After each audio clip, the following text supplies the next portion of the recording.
Okay, everyone, it is uncomfortable truth time. If your horse is resisting, there is a very real chance that it is not a training issue. And after 19 episodes, less conversations with other professionals, and honestly, a ton of reflection, I really can't look at this industry the same way anymore. Now, that was already starting before I began the podcast, but doing so has really changed something for me. Not just in what I know, but what I'm no longer willing to tolerate or ignore. I want to start at the beginning, because everything really comes back to this. Episode 1, I shared my story, but more importantly, I shared Ellie's story.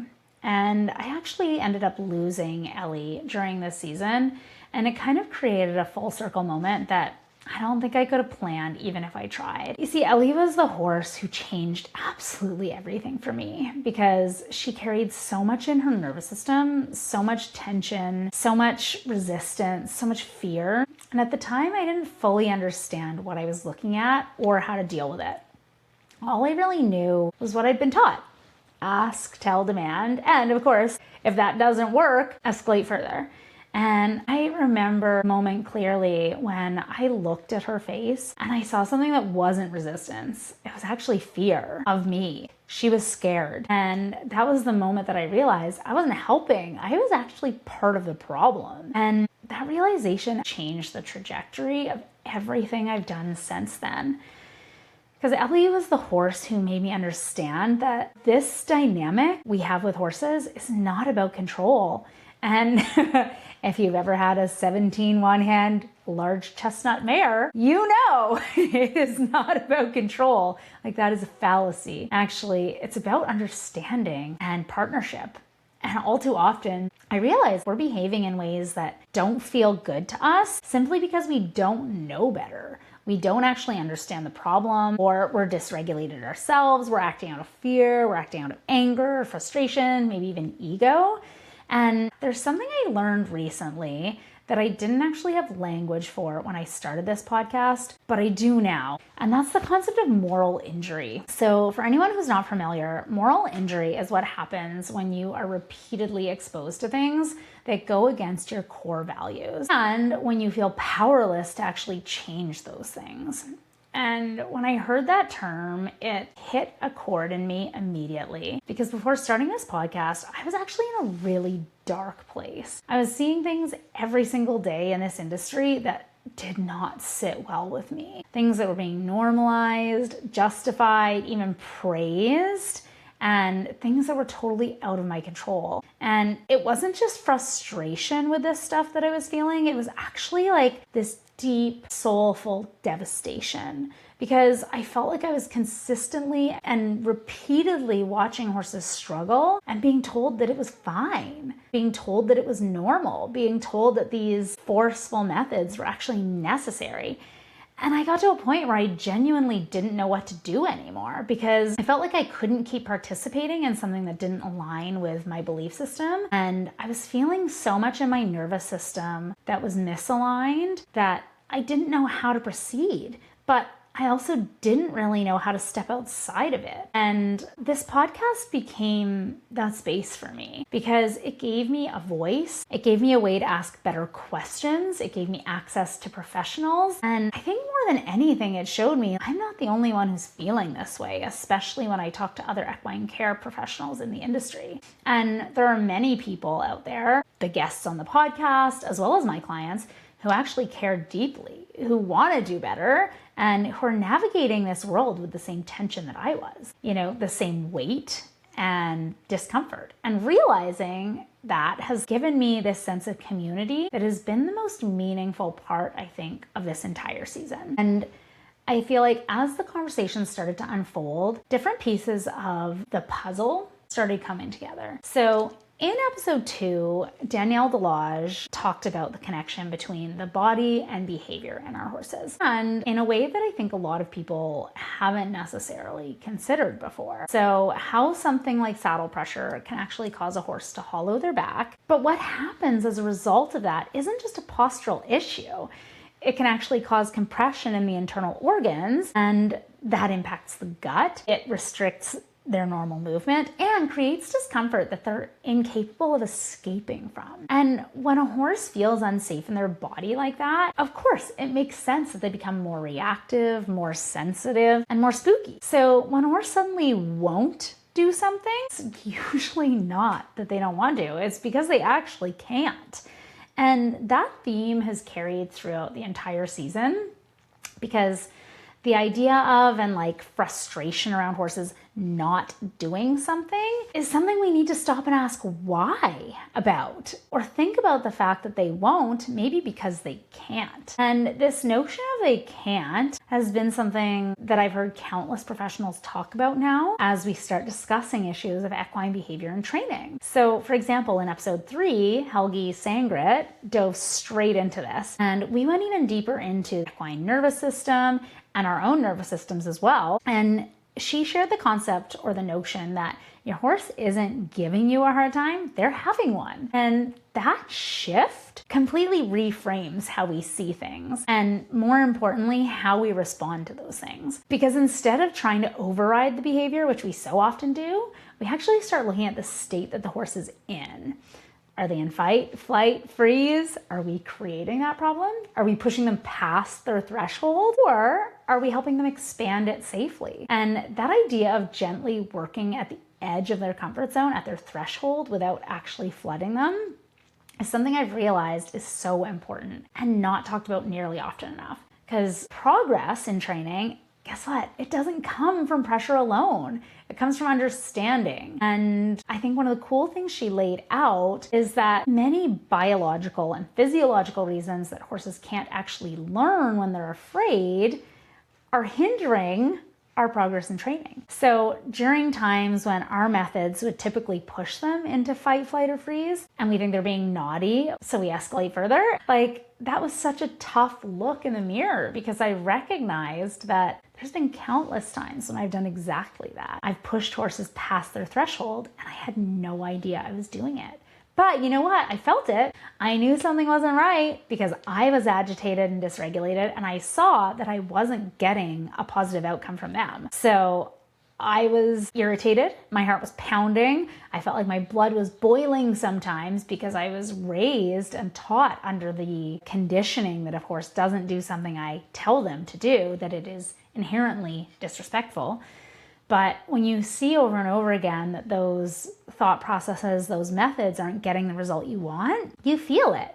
You know something's wrong. So tying into the knowledge of how horses think and reevaluating the training principles that we're using is huge. And in one of our episodes, we got to dive even further into training principles with Kathy Jackson, where she shared equitation science with us and how it's a framework that I think is often misunderstood. So she really drove home the notion that equitation science is not a method. It is not for any discipline. It's a framework based on how horses actually learn, and the importance of things like timing, clarity, consistency, and actually understanding that horses don't think like we do. So when we expect them to respond the same way we would, and we say things like, they know better or they should know better, that's actually keeping us both stuck and setting us up for failure in the training of our horses. I had the pleasure of reconnecting with Brooklyn Ray Gregg, friend and client, after what felt like an eternity. And we got the opportunity to reconnect in a conversation that felt really personal for me. So we actually talked about healing through horses, through nature, through connection, and how, as young girls growing up, both of us felt most at home around horses, because we knew internally that we were different. As girls growing up with ADHD, we didn't necessarily have language for how we felt, but we both kind of inherently knew that we were different. And what we found was that in connection with and around horses, we thrived. So not long after my episode with Brooklyn, Miss Ellie was laid to rest. And I feel like it was really serendipitous, because Brooklyn had invited me to join one of her women's circles, and it came at a perfect time. It was honestly, I feel so aligned, because in that circle, I got to process the loss of this incredible mare who had changed so much for me in my life. And I got to realize, and I guess reflect on all the lessons that this beautiful horse had taught me, and how she really helped me become not only the horse person, but the saddle fitter and now podcast host that I am today.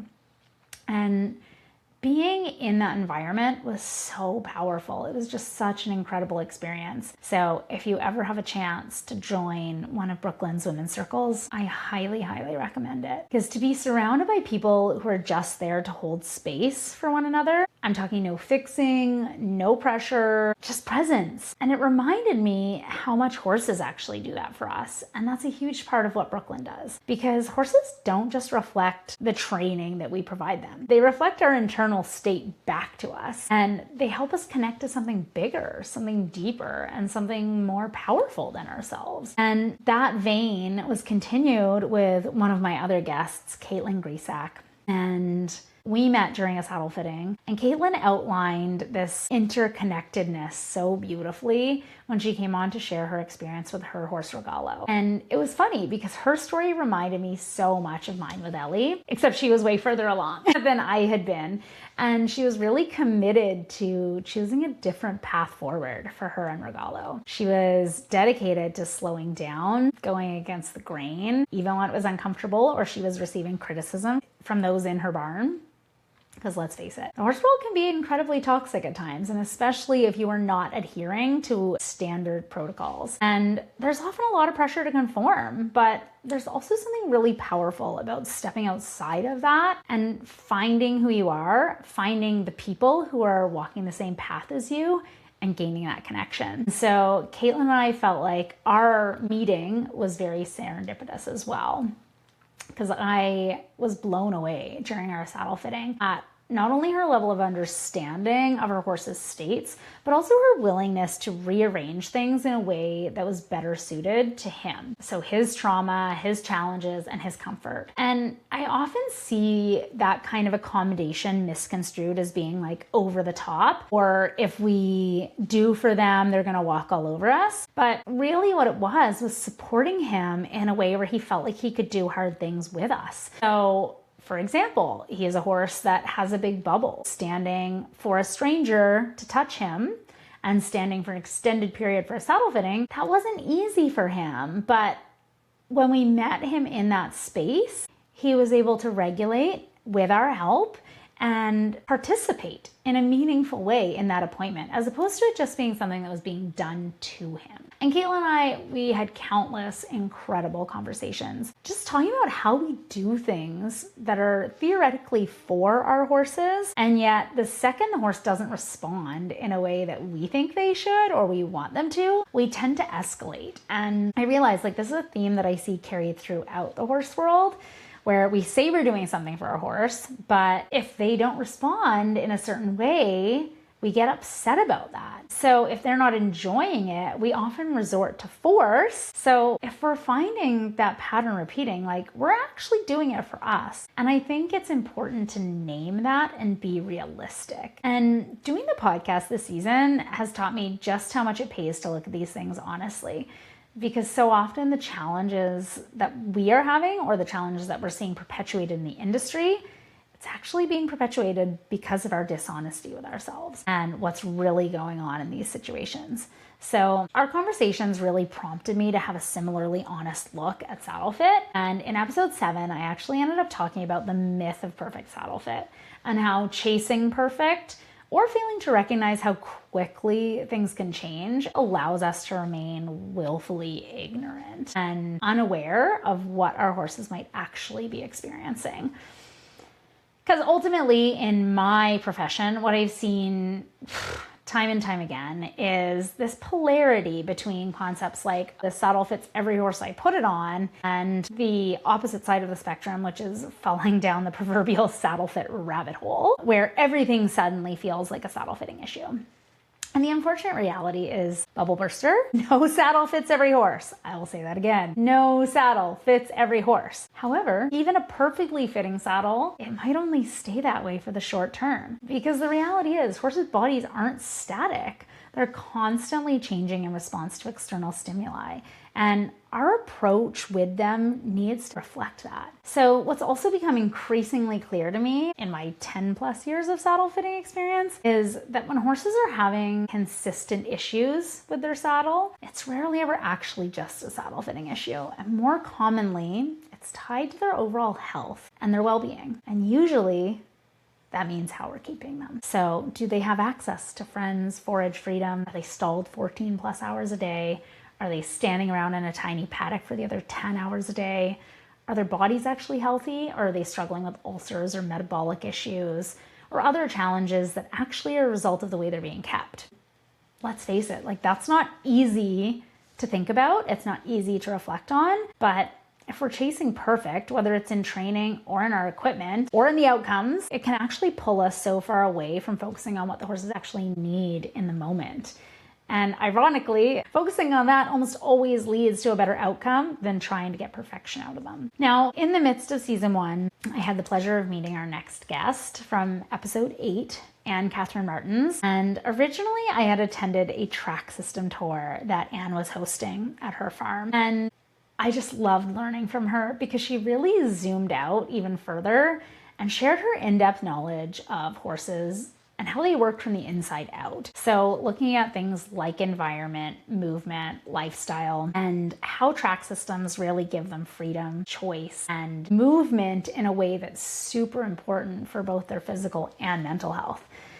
And she really dove into how many of the issues that we see are actually rooted in the way horses are being kept.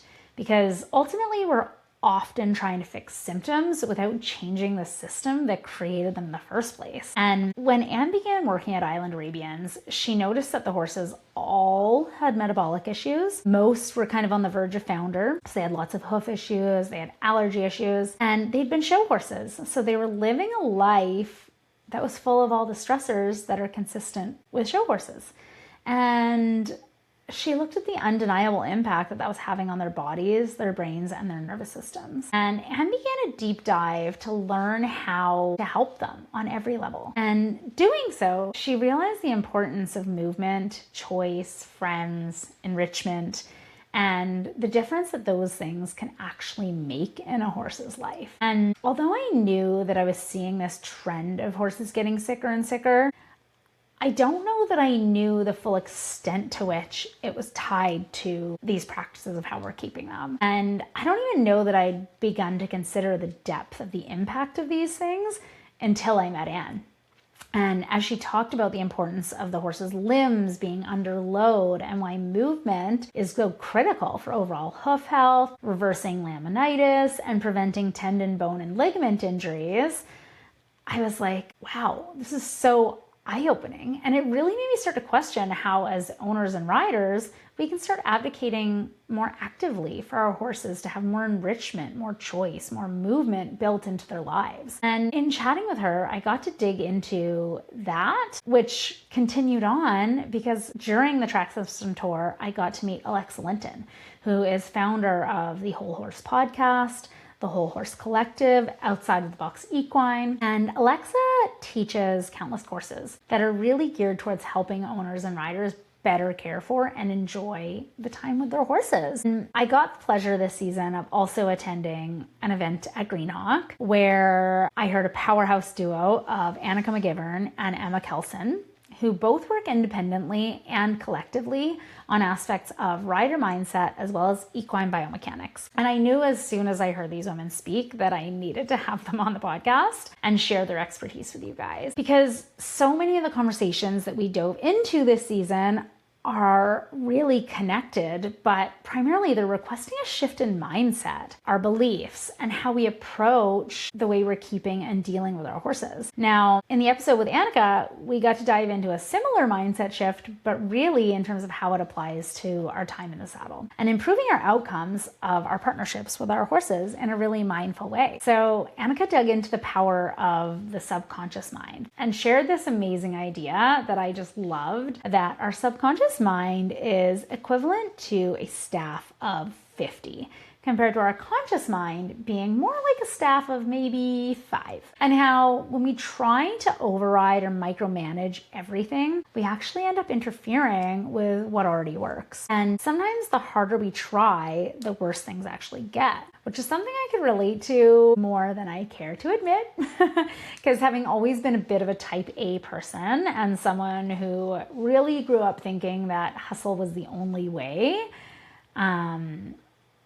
settling into this conversation and seeing the alignment between everything I've created and been working on energetically myself and in my world with the podcast, and hearing the rationale behind why our subconscious is so much more powerful than our conscious mind, it was really grounding and really gratifying, and also made me recognize that we're keeping horses in such an unnatural way that the subconscious processes that are typical for them are being overridden so often in what we're forcing them to do. So the more we can allow ourselves and our horses to get back to that subconscious processing, and the more we can actually harness that in our work with them, the better off we'll be. Now, many of you probably don't know this, but I actually did my degree in neuroscience and psych. And so I've always been a huge nerd and had such a deep interest in how the mind works. So the thing that I loved most about Annika's sports psychology work is that these principles can actually be applied to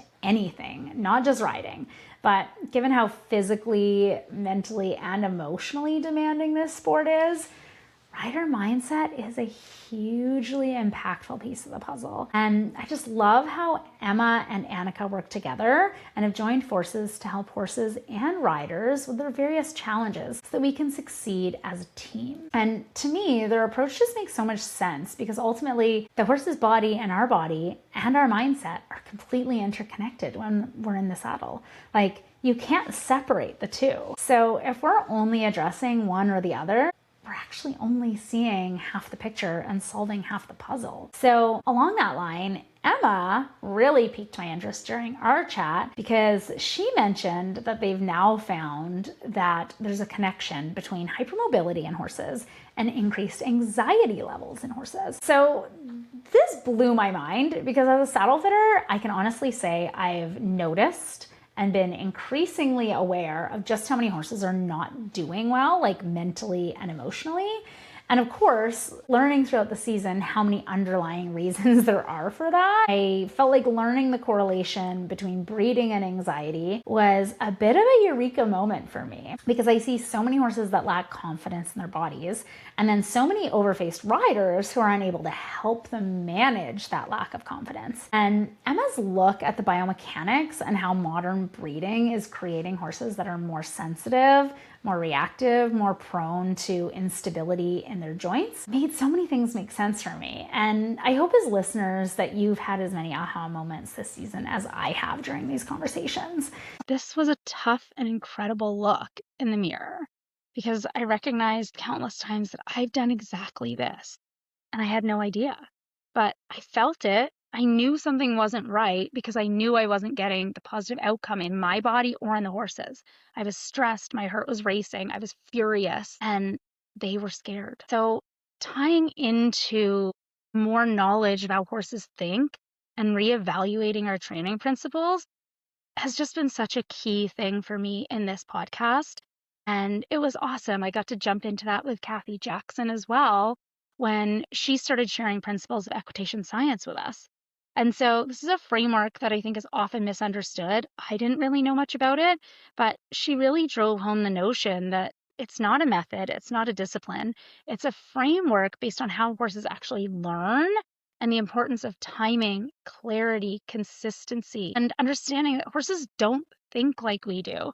So we often expect them to respond like humans, and we say things like, they know better, but we're actually setting both them and us up for failure when we look at things that way. So then I actually had the pleasure of reconnecting with a friend, Brooklyn Ray Gregg, after what felt like an eternity of running in the same circles, but not connecting. And this episode was really personal for me.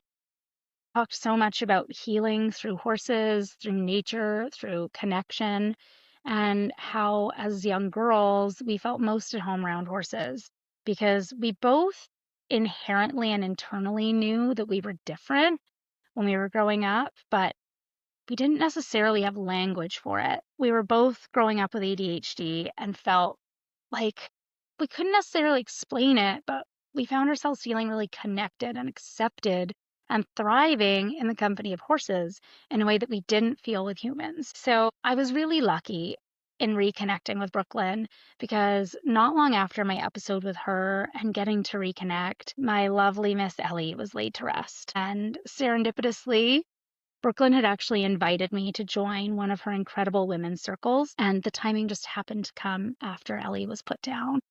It was just the most incredible space where I got to process this loss, along with all of the lessons that this beautiful horse had taught me, and how she truly helped me become the horse person, the saddle fitter, and now podcast host that I am today. And it was just such a powerful experience to be surrounded by women who were there just to hold space. No fixing, no pressure, just presence. And it reminded me how much horses actually do that for us too. They don't just reflect our training, they reflect us. They reflect our internal state, and they help us connect to something bigger and deeper and way more powerful in ourselves. And in the process of all of this, I had the pleasure of meeting one of my next guests, Caitlin Grisak, and she outlined these concepts so beautifully when she came on to share her experience with her horse Regalo. Her story really reminded me so much of mine with Ellie, but she was actually so much further ahead than I had been. And she'd already spent so much time being really committed to choosing a different path for her in Regalo. It really involved slowing down, going against the grain, even when it was really uncomfortable and she was subject to criticism. Because let's be real, the horse world can be incredibly toxic at times, and there's a lot of pressure to control animals and to conform to those kind of narratives. But there's also something really powerful about stepping outside of that and finding people who are walking the same path as you.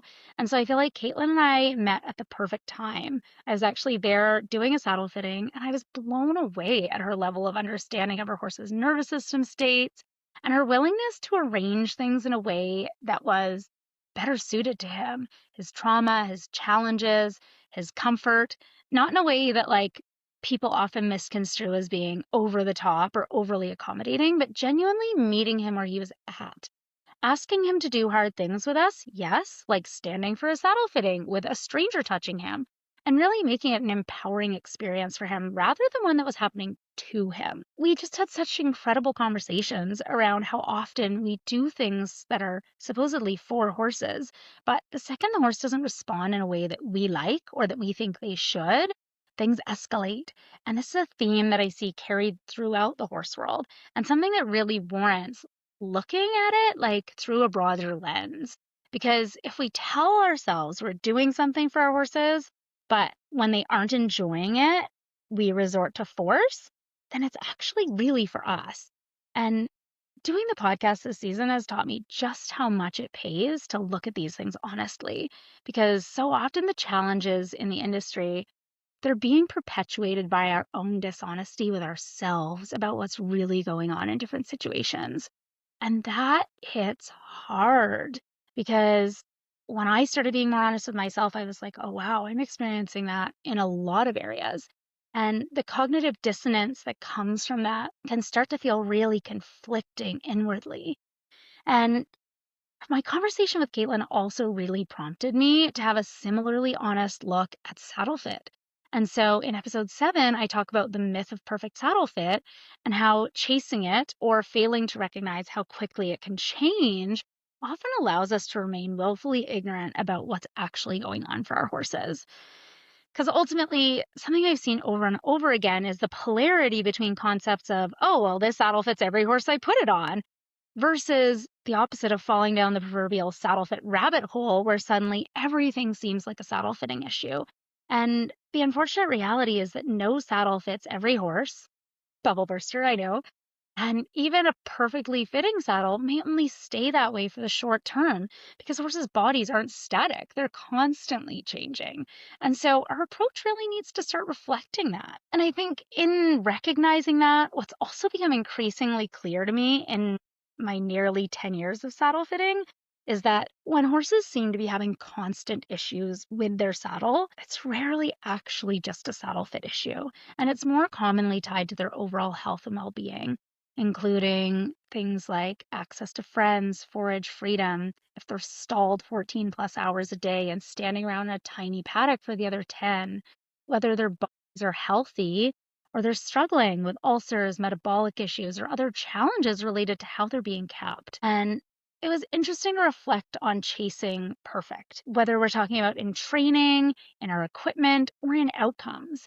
Because what I realized is doing so actually pulls us away from focusing on what the horse needs in that moment, which ironically is almost always what's going to lead us to a better outcome than aiming for perfection. So, in the midst of starting season one, I had the pleasure of meeting a lady named Anne Catherine Martins, and she really zoomed out even further to share her in depth knowledge of horses from the inside out and looking at things like environment, movement, lifestyle in a way I'd never heard before. So, we talked a lot about track systems, freedom, choice, the importance of movement for both physical and mental health, as well as how many of the issues we see are actually rooted in the way horses are being kept. And that's a tough pill to swallow because we try to fix symptoms without changing the systems that created them.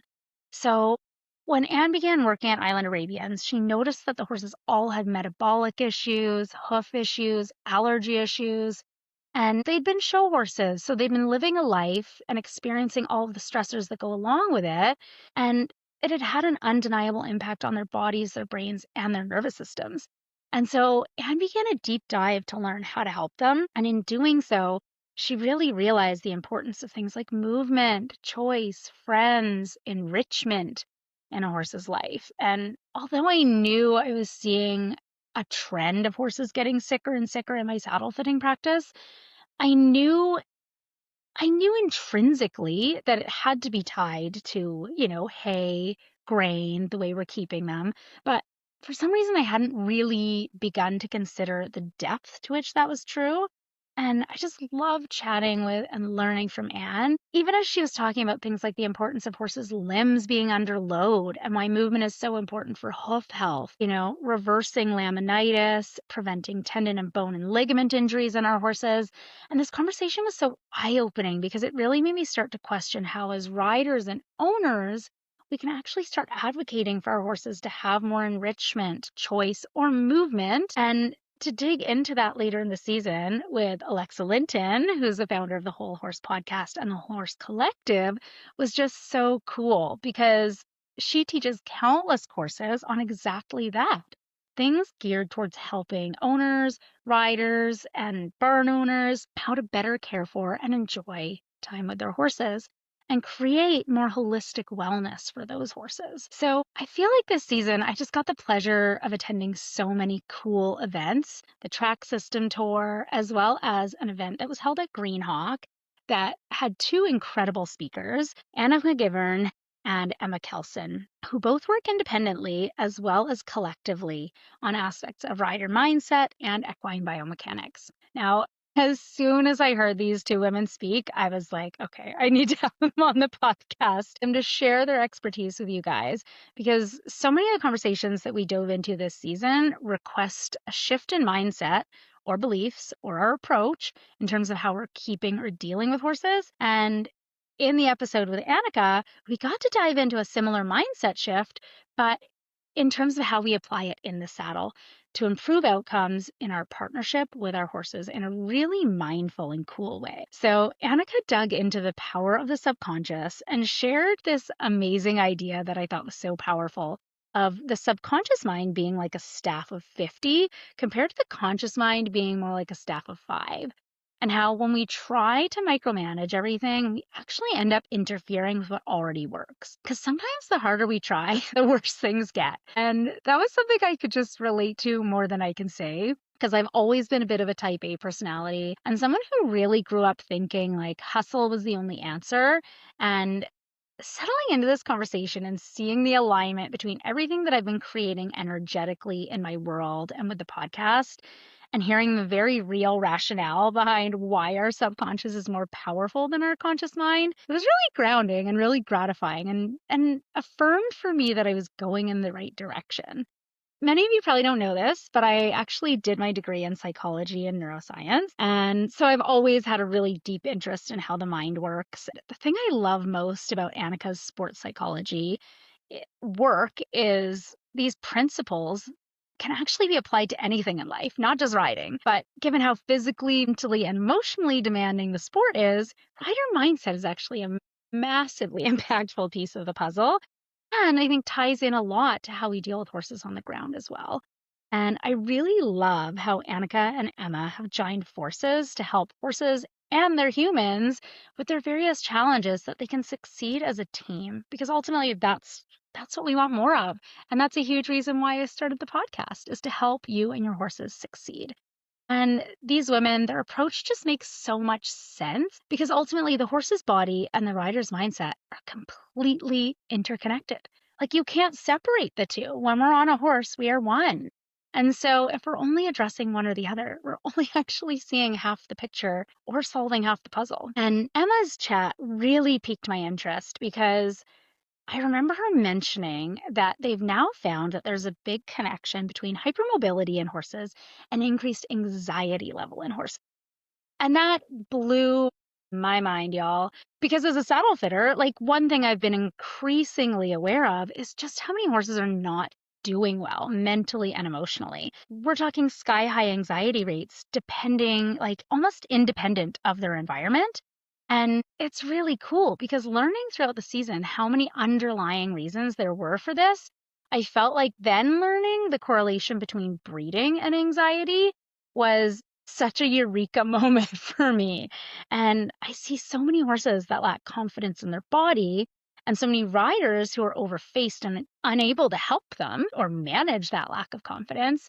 And so, looking at the biomechanics and how modern breeding is creating horses that are more sensitive, more reactive, more prone to instability and anxiety made so many things make sense for me. And I hope as listeners, you've had as many aha moments listening to these conversations as I have, because it's just been absolutely mind blowing. Now, fast forward a little bit, and I also had the pleasure of meeting Liz Duncan, who is a local horsemanship trainer who worked with Jonathan Field for 7 years. And she's somebody that I had heard about countless times. We are always operating in the same circles, but we never actually met until I started the podcast.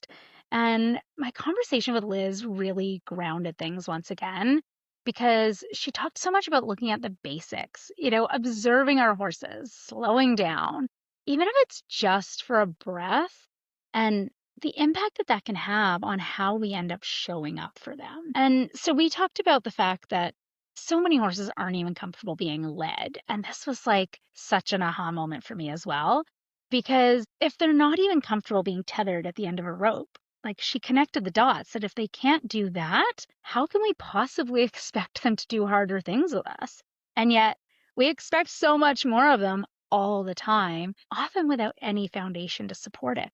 So if your horse doesn't lead well, chances are there's a trust imbalance or there's a confidence imbalance there that needs to be addressed before you're going to be super successful in going on to do harder things. Liz's emphasis on doing less, being more present, and trying not to always be on the clock when we're at the barn or with our horses just felt like opportunity to exhale for me. Because the truth is, I feel like we're all so busy, we're so rushed, we're so stressed, and our horses, they often get that side of us too. But their brains, their bodies, their nervous systems, they actually need us to slow down and connect because they're herd animals and connection is everything to them. So I think that's something that we all really need more of in our lives. And I feel like life just has a funny way of forcing these issues because I was learning that and I'm working to embrace that myself. And I feel like after that episode, I ended up getting quite sick and it kind of forced me to slow down myself. because I am certainly guilty of burning the candle at both ends and often in the middle. After Christmas, I actually was really not well and had a pretty long road to recovery. So while I wasn't able to do any saddle fittings, and I mean, fortunately, that time of year things are a little slower anyway, I turned inward and I was able to really focus on like embodying that calm and peaceful nervous system that I'm always practicing, but I often feel too busy to truly settle into. And it was a really cool time to reflect on the community that I created since starting the podcast and really the deep, deep gratitude I have for this opportunity to learn, share knowledge, and improve myself and the lives and relationships of horses and riders everywhere. This show has honestly meant so much to me that I wanted to keep the positive energy flowing, even while I was sick. And so I ended up having my best friend and favorite lunatic, Laura, join me for a bit of an unhinged PJ party episode. And it was honestly just a great reminder to be human, that it doesn't have to be heavy all the time, and that sometimes connection and laughter, it can be the perfect medicine. And I did want to give you, as the listeners, a bit of a different look at who I am and how I operate in the world. And it was just a lot of fun. And of course, because so much of what's going on in this industry does feel heavy, not long after that, we jumped into episode 12 with Alexa Linton. And man, she brought some hard truths. Yeah. So we talked about the fact that good intentions don't always lead to good outcomes. And that's especially true if we're not willing to question the things that we've been taught. And we really talked about the fact that the feeling of caring so deeply and still feeling like you can't make a difference in this industry creates a ton of burnout. And the emotional weight was ultimately why she ended up moving out of treating horses to do something bigger. And that's what kind of ultimately led to her starting the Whole Horse podcast and the Whole Horse Collective. Now, something that people don't often talk about is the weight of seeing animals in suffering. And knowing that you're just a small piece of the puzzle that they need to feel well again is difficult. And so this conversation really hit home as we discussed the feelings of helplessness and defeat when trying to advocate for horses in our practice. And this weight, I feel like it's important to highlight, not only for any professionals out there who are also struggling, but also to bring awareness to riders and people who are interacting with these professionals. Because what I often see is a lack of compassion, understanding, and respect for just how difficult it is to be in these roles where we're responsible for helping your animals in a system that's inherently broken. Unfortunately, the stats are really well studied for vets, but from the countless conversations I've had with other equine professionals, these issues are really prevalent across the board and certainly things that I've struggled with as well. So, a bit of awareness. Statistically, 80% of vets have experienced clinical depression, with studies showing that nearly 20% have actually considered suicide and nearly 10% have attempted it. So, this goes back to the start where I mentioned this concept of moral injury and the immense toll that it can take on the people who have made it their mission to help you and your animals. We do what we do for the love of these incredible creatures. But often the prevalent systems, structures, and attitudes make it really difficult for us to help the animals that we love so much. And I'm truly grateful for this podcast because it's given me a renewed sense of purpose and an alternate way to help horses and reach people on more than a one on one basis. And that feels really special. But there's no doubt that what I'm hearing across the board from professionals is they're burnt out, they're tired, they don't feel supported, their clients aren't paying them, they're not respecting their time. That's something that we need to change because if you have people out there helping you, helping your horse, we need to start understanding that they're people too, and they're dealing with really hard things, often seeing really hard things all day, every day, and they're still showing up to put their best foot forward for you.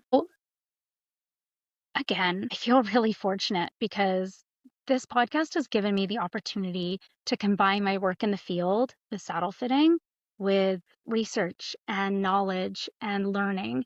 And I get to dig into things that I see come up and address challenges or questions that people are having with their horses. And it's given me a way to feel less helpless. So, one of the next episodes I did, I actually ended up talking about bodywork modalities because what I started seeing is a lot of helplessness among owners and riders as well. I kept seeing so much confusion around what modality to use and when.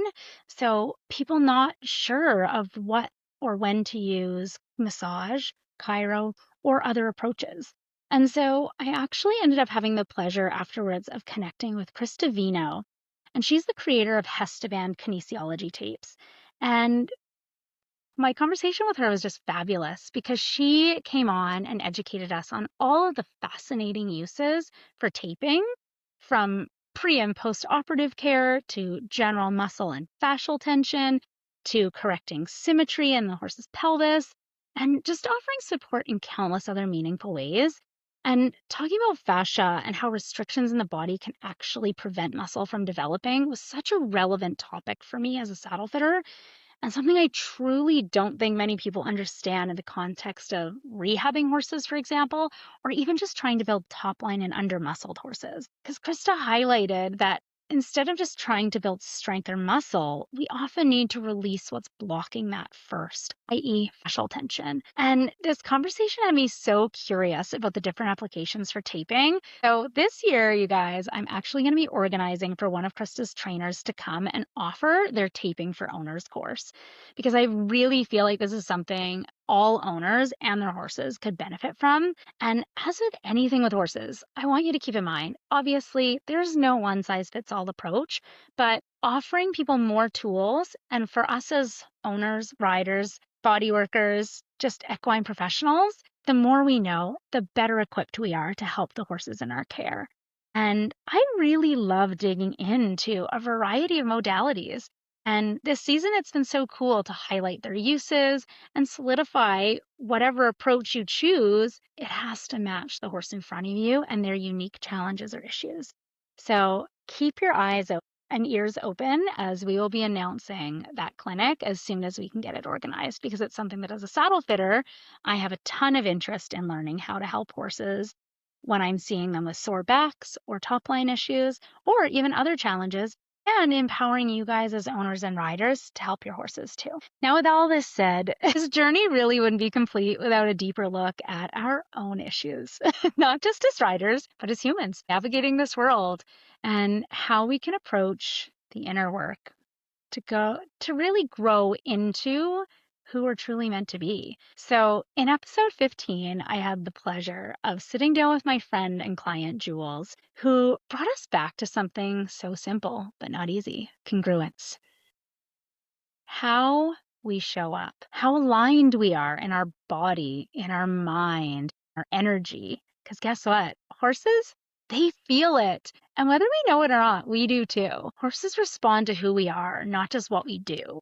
And we do too as people. So having awareness around that, I feel, really helps us shift how we show up and how we interpret what our bodies are telling us. So if you've ever had a bad feeling in the pit of your stomach about someone or something, or a gut reaction that you just couldn't explain, that's what we're talking about here. We're talking about the energetics behind congruence and how it's the foundation for trust and leadership. And I'm talking whether we're at work, in relationship, or with our horses. And Jules' work in equine led self mastery is simply masterful. And our conversation just gave me countless incredible insights and tricks to help us navigate this world more congruently, which is something I'm almost always aiming for, but I'm human, so sometimes I miss the mark. And I just loved how this conversation taught us how to get into these deeper concepts. And it was amazing timing because shortly thereafter, I actually got to sit down with the one and only Josh Nickel in episode 18. And you guys, I have to say, this was such a huge moment for me. I really had to not fangirl too hard, because when I discovered Josh's relational horsemanship framework, it felt like coming home. It was just like I was always meant to know this.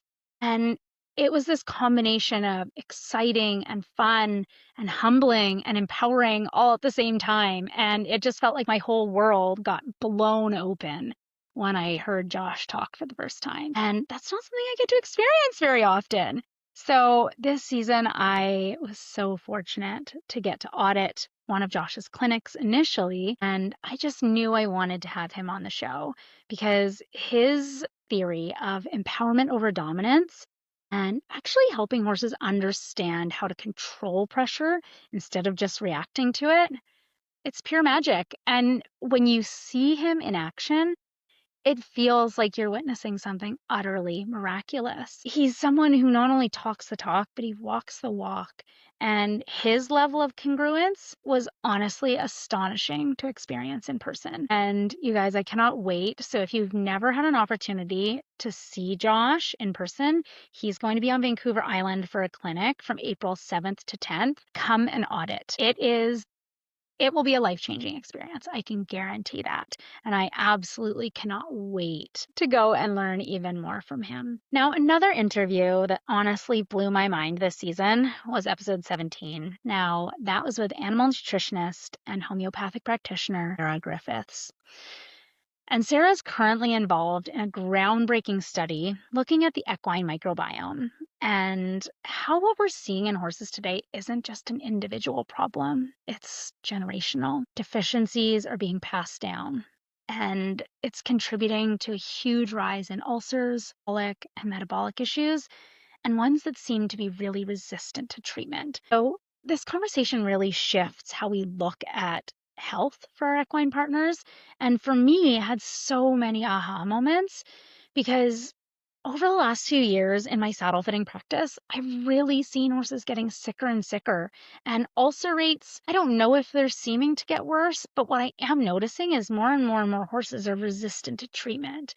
And horses who have ulcers that remain problematic despite ongoing intervention. And I've met more and more horses that have all of their needs met and yet still have ulcers. So we're talking young horses, pastured horses that aren't being ridden, like you name it. Seeing horses that are so unwell has felt absolutely devastating to me. And again, I think is a big piece of the moral injury that I addressed earlier. And I would also say witnessing the struggles of their owners who are pouring everything they have into trying to solve the problems and not being able to get to the bottom of it. And that's just been extremely difficult to witness. And coming into this conversation, I really had no idea how many of the things we're seeing that are now being passed down. So much like in my conversation with Emma Kelson around breeding for characteristics that end up making our horses more anxious, we're also breeding horses with really destitute microbial communities in their gut. And so that's setting them and their offspring up for failure. And I'm talking assessing countless markers of overall health.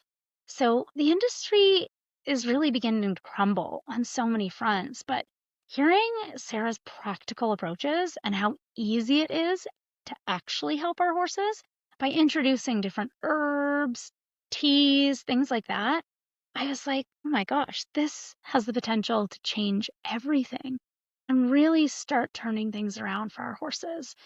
And that's something that I want more than I can even explain because seeing horses suffering absolutely breaks my heart. And I had the pleasure at the end of the season to connect with somebody who feels much the same and someone who has made it his life's mission to turn things around for horses in this industry. And he happens to be in my own niche of saddle fitting.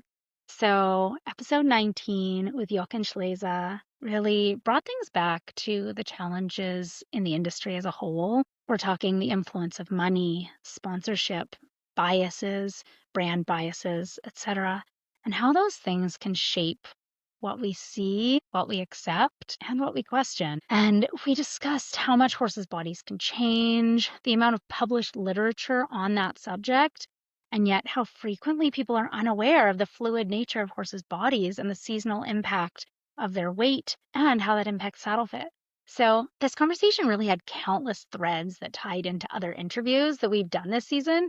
And it was honestly such a delight to sit down with another saddle fitter and brand founder who, much like myself, was tired of accepting the subpar ways that things are done in this industry.